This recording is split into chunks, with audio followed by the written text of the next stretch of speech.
नमस्कार, decoding 24x7 में आपका स्वागत है। मैं हूँ राकेश त्रिपाठी। आखिरकार पहलगाम के हत्यारे मारे गए, बड़ी खबर है। और लेकिन कैसे हुआ ये सब? इतने दिनों तक, 3 महीने से ज्यादा दिनों तक कैसे सेना ने उन्हें घेर कर एक जगह इकट्ठा करके उन्हें मारा? कैसे हुआ ये सब जानने के लिए आज हमारे साथ एक खास मेहमान है, कमांडर सुदर्शन चक्रपाणी जी।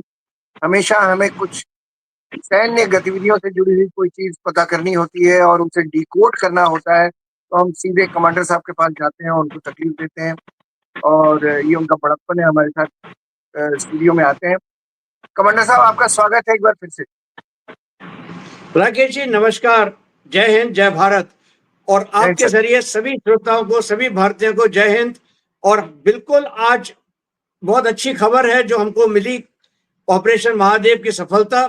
और ऐसे दिन हुई जैसे जिस दिन कई लोगों का मुंह हमने उस तरह से बंद कर दिया कि आप क्यों नहीं कर पा रहे थे।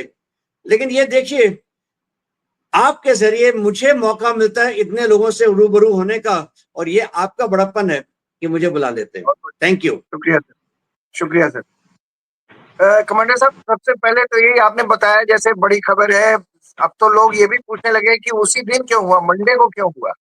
जरा देखिए, संसद में बहस के दौरान समाजवादी पार्टी के नेता अखिलेश यादव ये पूछ रहे थे कि आखिर उसी समय क्यों हुआ। यानी कोई अभी भी भरोसा नहीं कर रहा है। मुझे बड़ी हैरत होती है, हमारे सैन्य बलों पर इतना अविश्वास क्यों होता है लोगों को। खैर, हमारे गृह मंत्री ने सूचना दी और बताया कि ये तीन के तीनों मारे गए। आपको क्या लगता है, ये जो पूरा ऑपरेशन हुआ कैसे हुआ? 97 दिन लग गए इनको घेरना, इनका हमारे बॉर्डर्स में बने रहना, इनको बाहर न जाने देना, ये भी एक बड़ी बात है। और घेर कर रखना, और अभी तक इनका कैसे चल रहा था, ये सारी चीजें हैं। मैं चाहूंगा कि आप डिटेल में थोड़ा धीरे धीरे हमारे दर्शकों को बताएं, उनको भी पता चले कि हमारी सेनाओं ने कैसे उन्हें घेरा, और 3 महीने से कैसे वो इन्हें एक जगह उन्हें ले आ रहे थे प्लान तरीके से। तो इस पर कुछ बताएं। राकेश जी, 3 महीने से ये ऑपरेशन नहीं चल रहा है क्या? ये जो जी। है टेररिस्ट पाकिस्तान के सुअर हिंदुस्तान में 3 महीने से नहीं है। ये यहाँ पे तकरीबन तकरीबन 1 साल से है। ये जो सुलेमान शाह है या फिर हाशिम मूसा, ये तो पिछले साल अंदर आ गया था। इसी ने रियासी में जो अटैक हुआ था 9 जून को पिछले साल 2024 में, उसका मास्टरमाइंड था। उसके बाद गांदरबल और है ना, ये बारामूला में भी अटैक हुआ अक्टूबर में, वहां पे भी था। तो ये तो यहाँ पे है। ये है एक ट्रेंड एसएसजी कमांडो। पाकिस्तानी कहते हैं नहीं साहब ये तो है नहीं, ये एक किसी एक आध वेबसाइट में मिल जाता है कि ये रिटायर्ड है। लेकिन मेरा मानना है कि रिटायर तो बस कागजी तौर के ऊपर होगा, वैसे है ट्रेंड पाकिस्तानी एसएसजी कमांडो। इसके साथ दो और थे, जिब्रान और हमजा अफगानी। इनमें से कम एक और ट्रेंड एसएसजी कमांडो, कम से कम, हो सकता है दोनों, लेकिन कम से कम एक तो डेफिनेटली है। कैसे मालूम ये एसएसजी वाला है? देखिए, रियासी वाला जो अटैक हुआ था वो एक बस के ऊपर हुआ था, और ये जो हाशिम मूसा है, ये सड़क के बीचों बीच जाता है, अपनी कार्बाइन उठाता है और गोला दागता है।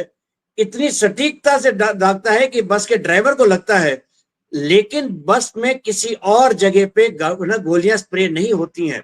ये दिखाता है ट्रेनिंग, ये दिखाता है बहुत ऊंचे लेवल की ट्रेनिंग। ये आम आदमी नहीं करता, ये आम टेररिस्ट जो कश्मीर का है वो ये नहीं कर सकता। ये साफ दिखा रहा है कि ये ट्रेंड आदमी है। कैसे मालूम? देखिए, कोई भी होगा इंसान जो आया है एक टेरर अटैक के लिए, उसका मकसद होता है गोलियां बरसाओ, टेरर अटैक करो और भागो वहां से। इसने कोई ऐसी चीज नहीं की, आराम से खड़ा था, बीच सड़क पे खड़ा हुआ और गोली मारी। यही रिपीट हुआ, यही रिपीट हुआ हमारा पहलगाम में। पूछ पूछ के क्लोज क्वार्टर में एक्सिक्यूशन स्टाइल गोलियां मारी हैं, जैसे कि वो एक्सिक्यूट कर रहा है। राइट? ये तो साफ दिखा रहा है कि ये ट्रेंड था। अब ये कितने दिन क्यों लगे? अब देखिए, ये जो हिस्सा है ये है एक जंक्शन है जहां पे एक पहाड़ी निकल जाती है जिसको हम, जो है हिमालयन रेंज का, और दूसरा है पहाड़ी जो कश्मीर के अंदर की आती है, अरावली रेंज की। इन दोनों के बीच का हिस्सा है, तो वो वहां पे एक लाइन से एक तरह से बन जाती है। और इन्होंने इस्तेमाल किए थे कुछ लोकल इंटेलिजेंस, लेकिन इन्होंने इस्तेमाल किया था, ये मत बूझिए, मैक्सटर से उन्होंने गूगल मैप इक्विवेलेंट डाउनलोड किए थे, डिटेल्ड नक्शे। वो डिटेल्ड नक्शों के साथ वो वहां पे थे। ये सब के सब थे पीओके एरिया के, जहां के वो भाषा जो है वो सिमिलर भाषा बोलते हैं जो हमारे अपर रीचेस में, कश्मीर के जो माउंटेन्स के अपर रीचेस में बोलते हैं। और वो वैली में कभी आए नहीं, आते थे थोड़ी देर के लिए, वापस चले जाते थे ऊपर पहाड़ी के ऊपर। पहाड़ी जो है इतनी दुर्लभ है, इतने जंगल हैं, इतने क्रिवाइसेस हैं, इतने नाले हैं कि आपको वहां पे किसी को ढूंढना, एक है ना पूरे के पूरे बोरे में, है ना भूसे के बोरे में आप एक छोटा सा मोती ढूंढने के बराबर है, ना मिलेगा, बहुत मुश्किल से मिलता है। ये ऐसी जगह पे थे, सेल्फ सस्टेन थे, छोटा सा ग्रुप था 3 का, इनको ज्यादा सस्टेनेंस की जरूरत नहीं थी, लोकल भाषा बोलते थे, ऐसे एरिया में थे जहां पे पॉपुलेशन नहीं थी। और जो भी आता था अगर बोल लेते थे तो सिमिलर भाषा बोलते थे, सिमिलर कपड़े पहन रखे हैं, तो उनको महसूस नहीं होता था कि हो सकता है ये कौन है। वैली में नहीं गए, ये अपने आप को वहां पे उन्होंने रिस्ट्रिक्ट करके रखा। और इसी तरह से उनको अपने ये आता रहता था सेट फोन के जरिए। अब क्या हुआ, पहलगाम के बाद हमने भी अपनी टेक्नोलॉजी काफी, पहलगाम से पहले ही शुरू हो गया था ये काम, पहलगाम के बाद हमने जो अपना टेक्नोलॉजिकल एडवांसमेंट किया, हमने सैटेलाइट फोन्स जो चाइना के थे, हमने उनको ट्रैक करना शुरू किया। हमको मालूम पड़ने लगा कि ये एक ट्रैप सैटेलाइट फोन है जो आज जो घूम रहा है इधर से उधर, लेकिन पहलगाम के बाद वो स्विच ऑफ हो गया पूरी तरह से। बीच बीच में कुछ कम्युनिकेशन होता था, कम्युनिकेशन हम इंटरसेप्ट ना भी कर पाए, लेकिन डायरेक्शन फाइंडिंग से हमें मालूम पड़ता था कि कहां हो रहा है, ट्रायंगुलेट करते थे, मालूम पड़ता था इस एरिया में। 3 महीने से हम उनको ट्रैक कर रहे थे, इनका पैटर्न एस्टेब्लिश कर रहे थे, ये क्या कर रहे हैं, कैसे कर रहे हैं। और जब हमको सेट फोन से उन्होंने सुलेमान ने अपना कांटेक्ट किया, हमें कंफर्मेशन हो गया कि यही वो सेट फोन है जो इस्तेमाल किया गया था पहलगाम अटैक में। और हमने तुरंत वहां पे एक्शन लिया, और हमने क्या इस्तेमाल किया, हमने पैरा 4 पैरा SF का इस्तेमाल किया। 4 पैरा है एलीट में एलीट, एक तो एलीट है पैरा SF, उस एलीट में भी एलीट 4 पैरा आती है, और 4 पैरा को हमने इस्तेमाल किया। और उनके क्लियर इंस्ट्रक्शन थे। देखिए एक चीज आपको साफ मालूम होनी चाहिए, आर्मी को एक क्लियर इंस्ट्रक्शन दिए जाते हैं और उसको कहते हैं हम terms of reference. Terms of reference का मतलब ये होता है कि आपको बताया जाता है ये आपके दायरा है, इसमें आपने काम करना है, ताकि आप ये दायरा ना क्रॉस करें। टर्म्स ऑफ रेफरेंस हमेशा पॉलिटिकल होते हैं। क्यों? क्योंकि देखिए आर्मी अकेले में तो काम नहीं करती, आर्मी काम करती है पॉलिटिशियन के साथ। भाई हमारे आर्मी जो है वो साफ सुथरा, हम कहते हैं भाई हम इंडिपेंडेंट, हम आर्मी है भारत देश के, भारत सरकार के। हम पाकिस्तानी आर्मी नहीं है जिसके पास पूरा देश है, या हम चाइनीज आर्मी नहीं है जो एक पार्टी के आर्मी है, हम हिंदुस्तानी देश के आर्मी है। तो हमको जो डायरेक्शंस मिलते हैं वो टर्म्स ऑफ रेफरेंस कहलाते हैं। हम वो टर्म्स ऑफ रेफरेंस हमारे पास थे, और इस बार टर्म्स ऑफ रेफरेंस था कि इनको बचना नहीं चाहिए। हमने वही किया, इनको बचने नहीं दिया, इनकी खोपड़ी ही फोड़ दी, ताकि एक मैसेज जाए, एक ऐसा मैसेज जाए सारे के सारे देश को, खास करके वो लोग जो ओवरग्राउंड वर्कर्स हैं, वो लोग जो किसी और को टेरर को आगे भी प्रमोट करने की कोशिश करते हैं, उन सबको मैसेज जाएगा कि अगर आपने हमारे साथ उलझे, चाहे हमें 3 महीने लगे या 3 साल, हम आपको भूलेंगे नहीं, हम आपको बख्शेंगे नहीं। यही एक मैसेज हमने दिया, और इसीलिए हमें जरा सा टाइम लगा। ये मान के चलिए हम भारतीय सेना बड़े है ना, क्या कहूं, बड़े अच्छे तरीके से बताती है, अल्लाह से मिलवाने का काम हमारा है, हम आपको अल्लाह से मिलवा देंगे, खजूर तक आपको पहुंचा देंगे, चाहे उसमें हमें थोड़ा सा समय लग जाए। हूरों से भी मिलवाते हैं।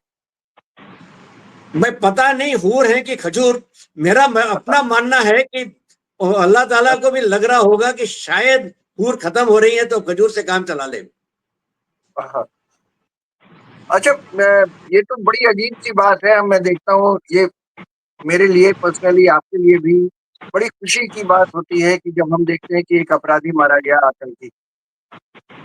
लेकिन बहुत सारे लोग देश में ही ये भरोसा ही नहीं करते इस बात पे, कहते हैं कि क्या पता। फारूक अब्दुल्ला का हमने एक सेंटेंस सुना, कल उनसे किसी ने प्रतिक्रिया चाहिए इस पर, तो उन्होंने कहा कि भाई मैं तो नहीं जानता, वो तो गृह मंत्री कहते हैं, हो सकता है, मैंने तो देखा नहीं है। तो मतलब कहने का मतलब स्टांस ये था, पता नहीं तुमने मारा है कि नहीं मारा, किसको मारा कौन जानता है, इस तरह का स्टांस था। तो किसकी बात पर इस देश के लोग भरोसा करेंगे, मुझे समझ में नहीं आता। संसद में खड़े होकर गृह मंत्री कह रहा है, प्रधानमंत्री कह रहा है, आप क्यों नहीं मानते, मेरी तो समझ में नहीं आता। इस मेंटेलिटी को कैसे देखते हैं आप? तो आर्म्ड फोर्सेस के हैं, तो इस तरह से करने पर आर्म्ड फोर्सेस के लोगों को, जो वहां जंगलों में बेचारे लड़ रहे हैं, 30 दिन से वहां घेरा डाले हुए बैठे हुए थे, तो क्या तकलीफ होती होगी उनको मेंटली? देखिए राकेश जी, ये एक बड़ा ही दुर्भाग्य है हमारे देश का कि हमारा जो ऑपोजिशन है उसका स्तर जो है दिन ब दिन गिरता जा रहा है। यही एक समय था, आप 1971 वॉर के बारे में देखिए, उस समय ऑपोजिशन जो था वो देश के साथ खड़ा था। उसने कभी ये नहीं कहा कि कितने कितने हवाई जहाज गिरे, कितने सैनिक मरे। उन्होंने ये देखा कि कितना हमने पाकिस्तान की सरजमीन हमने कब्जे में कर ली, कितने हमने उनके सैनिक बंदी बनाए, कितने हमने उनको क्षति पहुंचाई। आज जो है सैडली बड़े अफसोस की बात है कि राहुल गांधी जैसे लोग, उनको सिर्फ एक चीज जानना है, कितने रफेल गिरे। मकसद इंपॉर्टेंट होता है हमेशा, क्या आप अपने मकसद में कामयाब हुए कि नहीं हुए। अब देखिए, हम गुड्डा गुड्डी का खेल तो नहीं खेल रहे कि किसी को क्षति नहीं पहुंचेगी, ना ही हम कुछ और कर रहे हैं यहाँ पे कि शादी बारात में जाए हैं, एक आध गाली गलौज हो भी गई, जरा बहुत हाथापाई चल गई, क्या हुआ। ये एक युद्ध है, युद्ध के करीब की स्थिति है, इसमें क्षति तो पहुंचेगी दोनों तरफ। हमारे पास क्षमता होनी चाहिए कि हम बर्दाश्त कर सकें कि हमें नुकसान होगा, उसके बावजूद हम दूसरे को ठोक सकें। यही भारतीय सेना की ट्रेनिंग है, यही भारतीय सेना करती है। अब आता है तो आप किस पे विश्वास करें, किस पे विश्वास करें। मेरा अपना मानना है आपको अपनी सरकार के ऊपर 100% विश्वास करना चाहिए। क्यों? क्योंकि सरकार ही है वो जिसके पास पूरी की पूरी नॉलेज होती है, या ज्यादातर सारी नॉलेज होती है। वही है जो इंस्ट्रक्शंस देती है आर्मी को, वही देखती है कि हमारा लॉन्ग टर्म ऑब्जेक्टिव क्या है और क्या शॉर्ट टर्म ऑब्जेक्टिव है, और उसके ऊपर अगर क्या हम खरे उतर रहे हैं और हम उस तरफ जा रहे हैं कि नहीं। यहां पे आप देखिए, कोई भी ऐसा व्यक्ति नहीं है सरकार का या सरकार की तरफ का जिसने एक ही स्वर में एक ही चीज नहीं कही हो, सबने वही चीज कही। ये भी सच है कि शशि थरूर हो या कनिमोई हो या तिवारी जी हो, जो सब के सब गए बाहर देश, इतने देशों में उन्होंने भ्रमण किया और हमारा नैरेटिव उन्होंने वहां पे फैलाया, उन सब ने यही चीज कही है। आप अपनों पे विश्वास नहीं करते हैं, आप गैरों पे विश्वास कर रहे हैं। ये वही है जिसको कहते हैं भाई हम गोरी चमड़ी पे विश्वास करेंगे, हम कल्लू इंडियन पे नहीं करेंगे। ये मानसिकता जो है, यही हमारे लिए दुर्भाग्यपूर्ण है। कमांडर साहब, एक चीज और जानना चाहता था मैं, दर्शकों के लिए भी, मेरी जानकारी के लिए भी, कि जो कॉम्बिंग की इन्होंने उन हमारे स्पेशल फोर्सेस ने, और कैसे इनको एक जगह पे घेरा, तो इतने दिन से वो, मतलब उस घटना के बाद, पहलगाम की घटना के बाद से इतने दिन से वो जंगलों में घूम रहे थे। कोई तो होगा जो सपोर्ट कर रहा होगा इनको, इनको खाना पीना चाहिए होगा, इनकी सैटेलाइट की बैटरीज चाहिए होंगी, और बहुत सारी चीजें इनको जरूरत होती होगी जंगलों में। तो ये कैसे हुआ, ये क्या जानकारी है इस बारे में कि कैसे ये इतने दिन रह पाए? राकेश जी, ये जो सपोर्ट सिस्टम बनता है, इसी को हम कहते हैं ओवरग्राउंड वर्कर। ओवरग्राउंड जी। वर्कर वो होते हैं जो या तो आइडियोलॉजी के लिए या फिर पैसे के लिए वो सपोर्ट करते हैं ऐसे लोगों को। शायद उनको ये भी ना मालूम हो कि ये कौन है और क्यों कर रहे हैं, लेकिन कर रहे हैं। आमतौर पे ये होता है पैसे के लिए। अब आप देखिए, ये जो टेररिस्ट थे जो अभी मारे गए, इनके पास से क्या क्या मिला? इनके पास से मिले हैं अमेरिका की मोस्ट मॉडर्न M4 राइफल, उनके पास मिले AK सीरीज के राइफल्स 2, उनके पास मिले जो नाइट विजन डिवाइसेस मिली हैं, उनके पास चाइना का सैटेलाइट फोन मिला है, उनके पास पाकिस्तानी वोटर आई कार्ड मिले हैं, उनके पास चॉकलेट और चॉकलेट रैपर्स मिले हैं जो पाकिस्तान के थे। ठीक है, इसके साथ बाकी चीजें भी मिली है। ये कौन मुहैया कराता है? ये मुहैया कराते हैं वही लोग जिनको हम कहते हैं ओवरग्राउंड वर्कर्स और OGW। ये जो करते हैं, ये इनको जब जरूरत होती है उनके पास ये सेफ हाउसेस जैसे होते हैं, वहां चले जाते हैं, अपने चार्ज कर लेंगे, बैटरी चार्ज कर लेंगे, खाना वाना मिल जाएगा उनको। यहाँ पे बदतमीजी भी करते हैं औरतों के साथ, वो सब करते हैं, और ये सब बर्दाश्त कर लेते हैं लोग क्योंकि उनको पैसे मिल रहे हैं, या फिर वो आइडियोलॉजिकली उसकी तरफ हैं। ये एक समस्या है हमारी। ये समस्या को हमने कई तरह से हमने मारने कम करने की कोशिश की है। एक सबसे बड़ा उदाहरण मैं आपको दूंगा, वो है डीमोनेटाइजेशन का। देखिए, जैसे ही डीमोनेटाइजेशन हुआ, आपको याद होगा कश्मीर में स्टोन पेल्टिंग इंसिडेंट्स कम हो गए, कम नहीं बहुत कम हो गए। आर्टिकल 370 के जाने के बाद पूरे के पूरे बंद हो गए। क्यों? क्योंकि वो पैसे जो मिल रहे थे वो सब लोगों को, भाई फ्री में तो कोई आगे पत्थर नहीं मारता। वो बच्चे को मालूम है कि मुझे यहाँ पे 500 रुपए मिलेंगे एक पत्थर मारने के, मैं स्कूल क्यों जाऊं, पैसे तो मिल रहे हैं, सब कुछ हो रहा है। यही एक चीज थी। और पाकिस्तान हिंदुस्तानी रुपए प्रिंट कर रहा था धड़ाधड़। क्यों? उसके पास पैसे, उसके पास कागज वही था, इंक वही थी, सिक्योरिटी थ्रेड वही था, डाई वही थी, और ये सब आया था इंग्लैंड से। और इंग्लैंड में कैसे आया था? क्योंकि हमारे चिदम्बरम ने उनको उन्हीं को कॉन्ट्रैक्ट दिया था, जिसके जो पाकिस्तानी ओनरशिप उसकी चेंज हो, उसकी ओनरशिप पाकिस्तानी बन गई थी उस कंपनी की, लेकिन हमने फिर भी अपने आप को बदला नहीं। इसीलिए डीमोनेटाइजेशन हुआ था, क्योंकि रिजर्व बैंक को लिए लगा कि हम भी नहीं मालूम कर सकते कौन सा असली है कौन सा नकली है। डीमोनेटाइजेशन के अलावा और कोई चारा नहीं था। और यही चीज होती है जो आप पैसे के ऊपर सबसे पहला अटैक करते हैं, यही सबसे कारगर अटैक होता है। इसीलिए देखिए, उसके बाद से हमने जो NGOs थे उनको कहा कि साहब आपको बाहर से पैसा आ रहा है, बड़े शौक से लाइए, हमें कोई इतराज नहीं है, लेकिन आप इसको ऑडिट कराइए, हमें आप अपना स्टेटमेंट बताइए, अपना ऑडिटेड रिपोर्ट सबमिट करिए, आप हमें बताइए कौन आपको पैसे दे रहा है, क्यों दे रहा है, आप कैसे इस्तेमाल कर रहे हैं इसका। कई NGOs ने मना कर दिया, कई NGO बंद हो गए, सिर्फ इसी वजह से।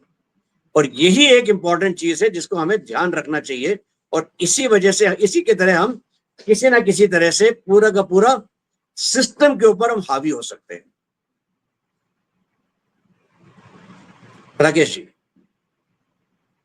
कमांडर साहब, एक बात इससे इसी से जुड़ी हुई है कि ये जो ऑपरेशन हुआ, इसको इतने दिन से कर रहे थे हमारे स्पेशल फोर्सेस के सिपाही। मैं उन बहादुरों की ट्रेनिंग के बारे में जानना चाहता हूँ। उस फोर्स की इस तरह की ट्रेनिंग होती है कि अपने आप को इस तरह की कठिन टेरेन में, किस तरह से बड़ी टफ टेरेन होती है वहां पर, और कितने दिन आपको रह सकते हैं आप, ये इस हिसाब से वो रहते होंगे। तो इसके बारे में कुछ बताइए हमें। राकेश जी, सबसे पहला का कदम होता है एक सोल्जर को या एक ऑफिसर को वॉलंटियर करना होता है कि मैं स्पेशल फोर्सेस में जाना चाहता हूँ, पैरा में जाना चाहता हूँ। स्पेशल फोर्सेस ये एक एलीट यूनिट है। अगर 10 लोग वॉलंटियर करते हैं और इनिशियल ट्रेनिंग करते हैं, इसमें से हो सकता है 3 या 4 ही सक्सेसफुली कंप्लीट करेंगे, उससे ज्यादा नहीं। क्यों? क्योंकि ये बहुत टफ होती है, इतनी टफ होती है जिसका आप अनुमान नहीं लगा सकते। अगर आपको लगता है कि मैं दिन भर रात भर, दिन भर रात भर, 2 दिन 3 दिन करने के बाद मुझे थोड़ा सा आराम मिल जाए, उसी टाइम पे एक और वो ट्रेनिंग शेड्यूल खड़ा कर देते हैं और भगाते हैं, और ये करते हैं और ये करते हैं। इतना होता है। आपने वीडियोस देखे होंगे स्पेशल फोर्सेस ट्रेनिंग के, कि वो एक टायर को रोल कर रहे हैं, फिर आग के ऊपर से भाग रहे हैं, फिर ऊपर से नीचे जंप कर रहे हैं, पहाड़ी चढ़ रहे हैं। ऊपर चढ़ते जा रहे हैं, फिर नीचे उतरेंगे, फिर चढ़ेंगे, फिर उतरेंगे, और जब उनको लगता है कि हमसे नहीं हो पाता, फिर से करिए। आप अपने बॉडी को, अपने देह को इतना सुदृढ़ बना लेते हैं कि वो आपको है ना एक लोहा बन जाता है। सबसे इंपॉर्टेंट काम बात यही होती है स्पेशल फोर्सेस की, कि उनका जो है मनोविश्वास, आत्मविश्वास, उनको लगता है दुनिया में ऐसी कोई चीज नहीं है जो हम नहीं कर सकते। ये एक साइकोलॉजिकल चीज है जो यहाँ पे शुरू होती है। ये मत भूलिए, आदमी उतना ही पावरफुल है, उतना ही सक्षम है, जितना उसका दिल कहता है, उतना उसका दिमाग कहता है कि मैं कर सकता हूं। जिस दिन आप ये सोचेंगे कि मुझसे ये शायद ना हो, आपका दिमाग एक बहाना ढूंढेगा कि क्यों नहीं हो सकता। इसीलिए बहुत इंपॉर्टेंट है कि स्पेशल फोर्सेस की जो ट्रेनिंग है, वो एक, आपको लगता है कि आप एक आग के गोले से निकल रहे हैं और वो गोला कभी खत्म ही नहीं हो रहा, क्योंकि एक होगा, फिर दूसरा होगा, फिर तीसरा होगा। आपने कर ली स्पेशल फोर्सेस की ट्रेनिंग, लेकिन उसके बावजूद आपको और एक्स्ट्रा ट्रेनिंग और ज्यादा करेंगे, ये भी कर लीजिए, कुछ और कर लीजिए, चलिए हम आपको पानी के अंदर से काम कराते हैं, चलिए हम आपको आसमान से ड्रॉप करते हैं, चलिए हम आपको कुछ और कराते हैं। ये सारी चीजें चलती रहती है, और इसके बाद आप बनते हैं पैरा कमांडो, स्पेशल फोर्सेस में जाते हैं। इनमें भी पैरा कमांडोज में एक हायरार्की बन जाती है, कौन ज्यादा सक्षम है। उसमें 4 एसएफ जो है, 4 पैरा एसएफ, उनमें से एक एलीट की एलीट कमांडो यूनिट है। इसी तरह के नेवी सील्स अमेरिका के हैं, हमारे लिए मार्को हैं। इसी तरह से एयरफोर्स में हमारे पास गरुड़ कमांडोज हैं। इतना आसान नहीं होता कि गरुड़ कमांडो बने या मार्को बने, और मार्को की ट्रेनिंग तो मैंने अपने आंखों से देखी है। मेरे एक बहुत अच्छे मित्र हैं जो मार्को ट्रेनिंग में अव्वल नंबर पे आए थे, उसके बाद चले गए थे अमेरिका यूएससीएस के साथ ट्रेनिंग करने में, और वहां भी फर्स्ट आए। ऐसे ऐसे हमारे जाबाज ऑफिसर और जवान होते हैं जो है ना, ये नहीं सोचते कि क्या हो सकता है, वो ये सोचते हैं कि क्या कर सकते हैं, और ऐसी कोई चीज नहीं है जो वो नहीं कर सकते। कमांडर साहब, आपने कहा था एलीट में भी एलीट है 4 पैरा, हाँ जी, तो वो क्या खासियत होती होगी, थोड़ा सा आप और ओपन करिए इसको। देखिए, एक बार तो आपने पैरा बटालियंस बन गई, तो 1 पैरा, 2 पैरा, 10 पैरा, 14 पैरा, उसमें से नंबर्स दिए हुए हैं। अब इनके आपस में भी ना प्रतियोगिताएं होती हैं। जैसे मैंने कहा ना, ट्रेनिंग करना है तो आप अपने आप को किसी ना किसी के साथ तो कहेंगे ना कि हम इसके खिलाफ लड़ते हैं, देखिए हम प्रैक्टिस कर रहे हैं। उसमें भी जो बेहतर होते हैं, जो सबसे अच्छे होते हैं, वो 4 पैरा में जाते हैं, क्योंकि 4 पैरा हमारा फाइटिंग का जो तलवार होता है, तलवार है, तलवार का एज जो है वो 4 पैरा जैसे यूनिट्स होते हैं। एक अकेली 4 पैरा नहीं है, we will leave it there, लेकिन 4 पैरा एक एलीट यूनिट है, एलीट की एलीट। लेकिन कमांडर साहब, ये मानेंगे कि अप्रैल में हुई थी ये घटना पहलगाम की, और तुरंत इसका मतलब है कि सेनाओं ने घेराबंदी शुरू कर दी और इनको निकल के बाहर जाने नहीं दिया। नहीं तो ये तो बाहर जा सकते थे, इन पर इतना प्रेशर रहा कि ये तुरंत निकल कर जा नहीं सकते। तो ये भी एक बड़ी बात थी इस पूरे ऑपरेशन के दौरान। राकेश जी, ये एक चक्रव्यूह के बराबर है। आप अंदर तो आ गए, निकल नहीं पाओगे, क्योंकि चक्रव्यूह बाहर से बंद हो रखा है। ठीक है, अब चक्रव्यूह का दायरा क्या है? आप साउथ कश्मीर की अगर पहाड़ियां लेते हैं और जंगल लेते हैं, वो भी तकरीबन तकरीबन 4,500 स्क्वायर किलोमीटर है। हम छोटा इलाके की बात नहीं कर रहे हैं। जब आप और नदर्न कश्मीर का भी एरिया ले लेते हैं, तो इसमें और भी ये एरिया ज्यादा हो जाता है। तो आपने तो अपना जाल बिछा रखा है, आपको पता है कि इसके इस जाल से बाहर नहीं जा सकते, लेकिन ये जाल धीरे धीरे आप क्लोज इन भी करते रहते हैं, ताकि छोटे से छोटा और छोटा और छोटा एरिया में ला के उनको ये कर सके। इस बार आपने उनको जो है वो दाचीगाम एरिया के अंदर, उस वैली के अंदर आपने इनको दबोच लिया था कि अब आप वो वहीं पे थे, और यहाँ पे वो घूम रहे थे, अपने आप को एक जगह रख नहीं रहे थे, ताकि अगर एक जगह नहीं रहेंगे तो भाई पता नहीं कल कब होंगे, कहाँ होंगे, तो उनको पकड़ना मुश्किल हो जाएगा। और हमने इनके मूवमेंट्स कई दिनों तक ट्रैक किए। ये देखिए, ये इतना आसान नहीं होता कि अब बहुत किस्मत चाहिए कि आप चल रहे हैं और सामने से आपके वो बंदा खड़ा हो जाए और कहे आ जाओ मुझे गोली मारो। ये तो कभी होगा नहीं। वो भी बचने की कोशिश कर रहा है, हम उसे पकड़ने की कोशिश कर रहे हैं और ये बिल्ली चूहे का खेल चलता रहा। और जैसे ही आपको मालूम पड़ गया, कंफर्म हो गया कि ये यहाँ पे बैठे हैं, आपने उनके लिए घात लगाई और उनको खत्म कर दिया।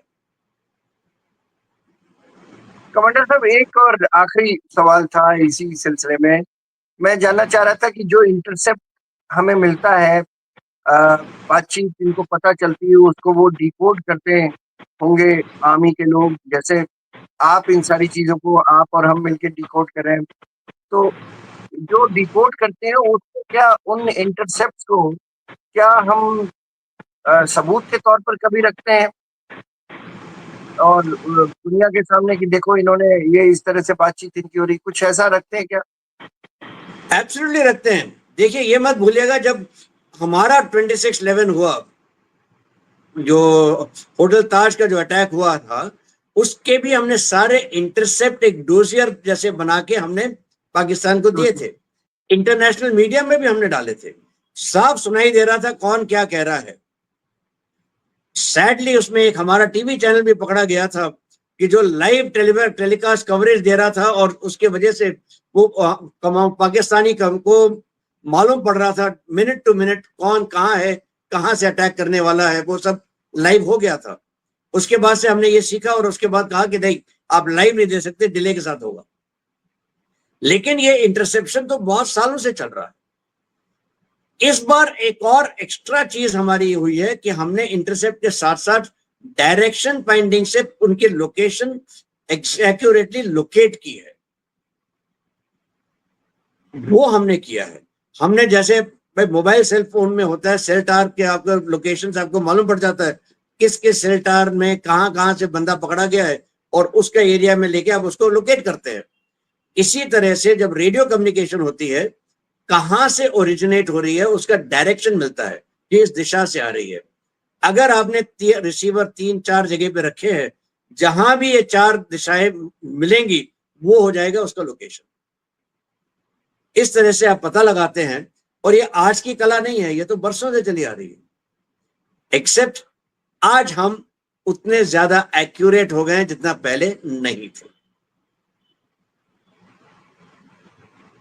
आपने आपने एलीट फोर्सेस के बारे में बताया, और जब आप बता रहे थे तो मैं ये सोच रहा था कि हमारे जो स्पेशल फोर्सेस के जो जवान हैं, जो बहादुर हैं, ये जब जंगलों में महीने महीने भर तक दुश्मनों को या आतंकियों को घेरने के लिए लगे होंगे, शायद इसलिए कि हम सीमा के अंदर, हम देश के भीतर एसी चला के आराम से सो सकें।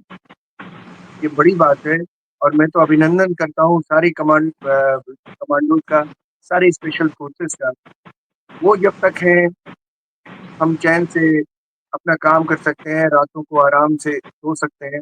हमें नहीं मालूम है कि बॉर्डर पर खाई में, 6 फुट की खाई में खड़ा हुआ हमारा बंदा कितनी तकलीफें झेल रहा है, यहाँ पर उसके ऊपर कितने सवाल उठाए जा रहे हैं। लेकिन जब तक वो है तब तक हम सुरक्षित हैं। ये बहुत बड़ी बात है। और मैं और आप, हम सब मिलकर उनका आभार प्रकट करते हैं कि उन्होंने हमें एक्चुअली सुरक्षा प्रदान की। ये बहुत बढ़िया बात है। और जब भी मैं ये सोचता हूँ, मैं बहुत निश्चिंत हो जाता हूँ कि we are safe as a country. Rakesh ji बिल्कुल सही कह रहे हैं। हमको, पूरे देशवासियों को ये हमेशा याद रखना चाहिए कि वो जो आर्मी का, नेवी का, एयरफोर्स का जवान, वो अफसर जो बॉर्डर में खड़ा है, जो अपने अपने अपनी चिंता नहीं करता है, अपनी फैमिली की चिंता नहीं करता है, अपने घाव नहीं देखता है, वो अपना आज देता है ताकि आपका कल सुनहरा रहे।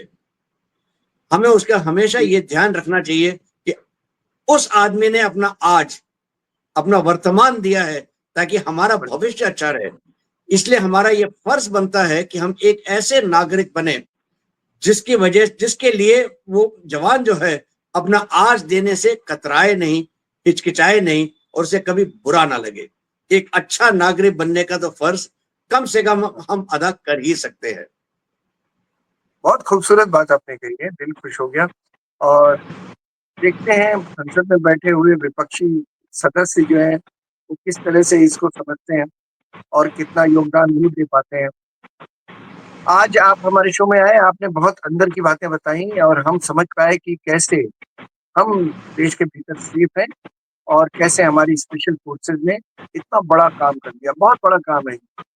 बहुत-बहुत शुक्रिया कमांडर साहब, आपने बहुत सारी ऐसी चीज़ों पर रोशनी डाली जो हम सबको नहीं पता थी और मैं चाहता था कि मैं हमारे दर्शक भी जानें, मैं भी जानूँ। बहुत-बहुत धन्यवाद सर। बहुत बहुत धन्यवाद राकेश जी, आपका भी। जय हिंद, जय भारत। जय हिंद सर।